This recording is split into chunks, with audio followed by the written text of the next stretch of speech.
సాయంత్రం ఇంట్లో చిన్నతేజ చాలా దిగులుగా కూర్చున్నాడు. అమ్మమ్మా, నేను చాలా చదువుతున్నాను, కాని పరీక్షల్లో అన్నీ మర్చిపోతున్నాను అని బాధగా చెప్పాడు. అమ్మమ్మ మృదువుగా నవ్వి తన పక్కన కూర్చోబెట్టింది. తేజాబాబూ, జ్ఞాపకశక్తి ఒక చిన్న మొక్కలాంటిది అని నెమ్మదిగా చెప్పింది.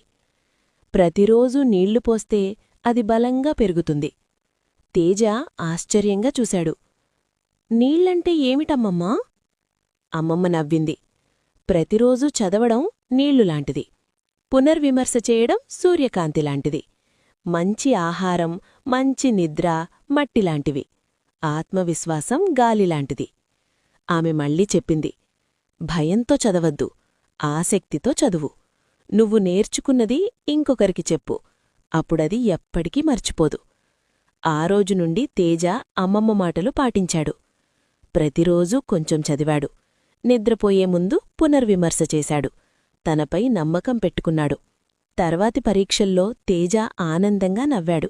ఎందుకంటే అతనికి అన్నీ గుర్తుండిపోయాయి. సందేశం: జ్ఞానం ప్రతిరోజూ పెరుగుతుంది.